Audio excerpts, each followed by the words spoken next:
하나님 말씀 욥기 30장 1절에서 15절까지 구약성경 789페이지입니다. 구약성경 789페이지. 욥기 30장 1절에서 15절. 우리 합독은 1절에서 8절 그리고 11절 1절 합독합니다. 30장 1절입니다. 그러나 이제는 나보다 젊은 자들이 나를 비웃는구나.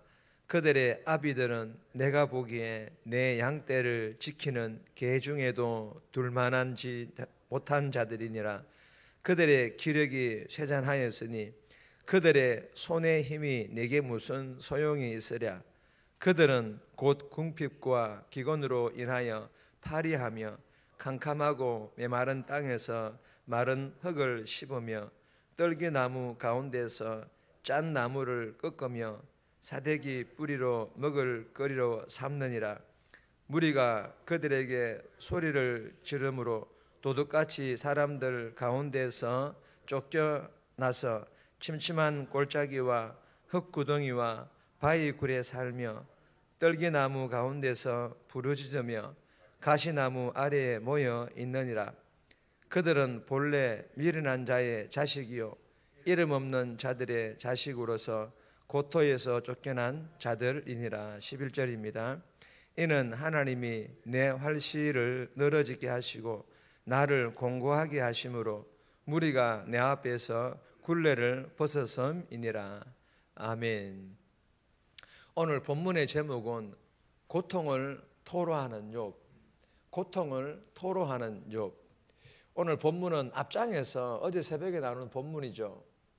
자신의 의로운 삶을 언급한 욥은 오늘 본문에서는 조롱과 멸시당하는 현재 자신의 고통을 한탄하고 있습니다.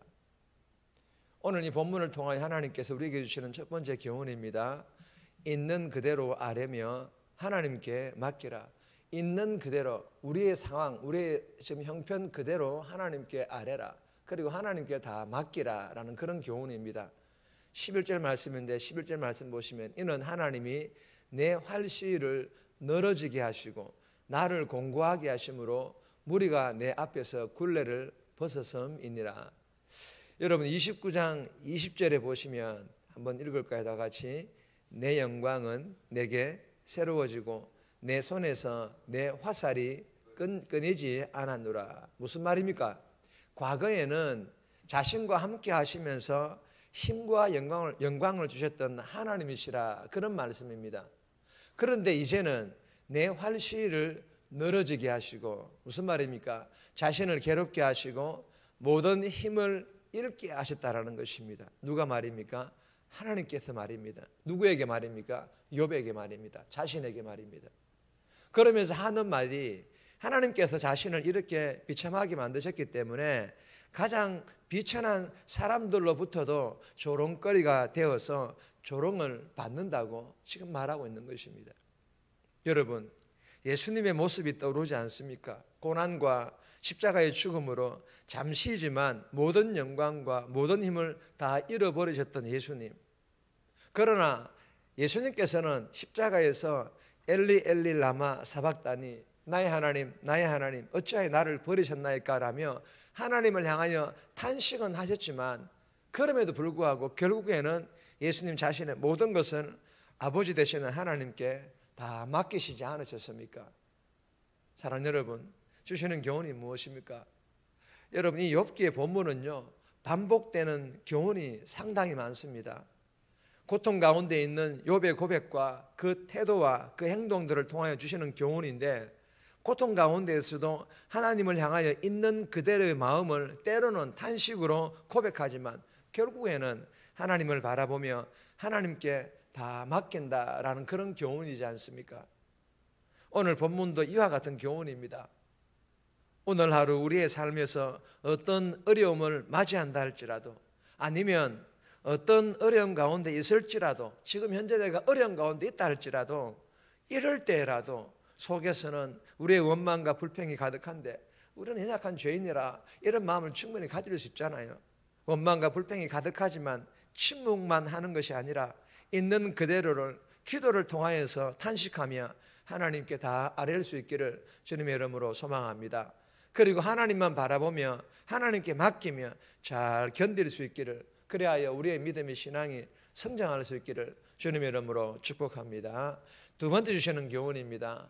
어려움이 있다고 패배자가 아닙니다. 어려움이 있다고 패배자가 아니라는 것입니다. 내가 실패의 자리에 있다 할지라도 하나님 보시기에는 실패자가 아니다라는 그런 교훈입니다.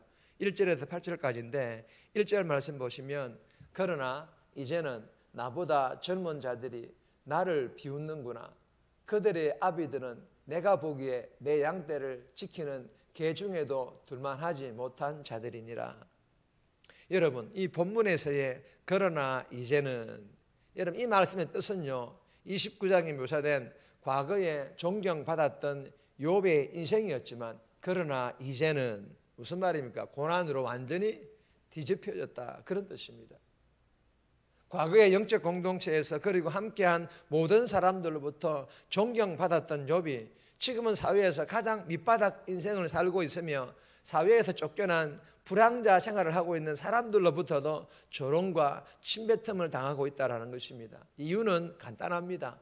모든 것을 잃은 욥의 행색이 쫓겨난 불황자 생활하는 사람과 가장 밑바닥 인생을 사는 사람들에게조차 무시를 당할 만큼 비참한 인생이 되어버렸기 때문입니다. 또한 신에게 저주를 받을 정도로 큰 죄를 지은 자라는 사회적 낙인도 찍혀버렸기 때문인 것입니다. 여러분, 무슨 말입니까?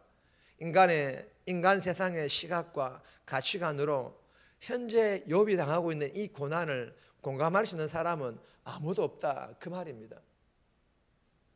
뒤집어 말하면 오직 하나님만이 욥의 상황을 가장 잘 아시며, 사람이 뭐라 하든 욥의 의로움을 하나님께서만이 올바르게 판단하실 것이라는 그런 말입니다. 사랑하는 여러분, 욥처럼은 아니지만 내가 지금 당하고 있는 고난 때문에 나를 알아주지 않고 오히려 사람들로부터 조롱을 받을 때 어떤 생각이 드십니까? 아무 죄도 없으셨음에도 불구하고 십자가에 달리셨는 이유로, 십자가에 달리셨다는 그 이유로 예수님을 조롱했던 사람들이 있지 않습니까?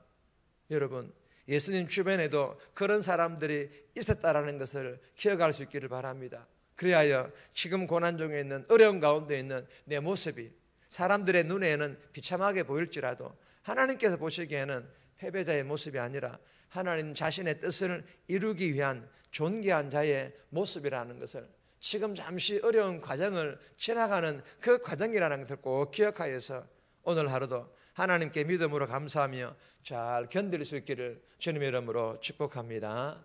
세 번째 주시는 교훈은 간단하게 제가 본문 말씀을 읽지 않고 넘어가겠습니다. 세 번째 교훈입니다. 하나님께 함께 하시며 뜻을 이루십니다.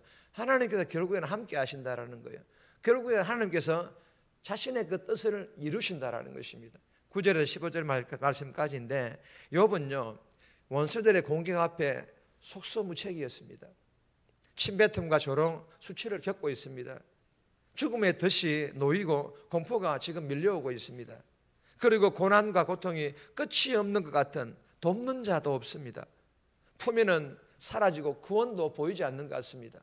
뿐만 아니라 이유도 알지 못한 채 고통을 참아내는 이 순간에도 하나님은 계시지만 않는 것 같습니다.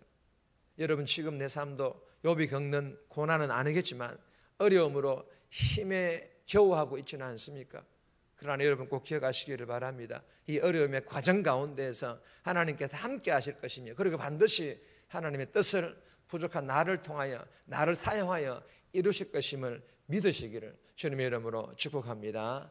정리합니다. 어떤 어려운 가운데 있더라도 있는 그대로 기도하여 하나님께 아뢰며 하나님께 맡기며 잘 견딜 수 있도록 힘주시고 능력 달라고, 어려운 가운데 있는 내 모습이 사람들의 눈에는 패배자로 보일지라도 하나님의 눈에는 하나님 뜻을 이루기 위한 존귀한 자로 보고 계심을 깨닫게 달라고, 그래 오늘 하루도 주신 이 말씀대로 순종하며 살아갈 수 있기를 주님의 이름으로 부탁드립니다.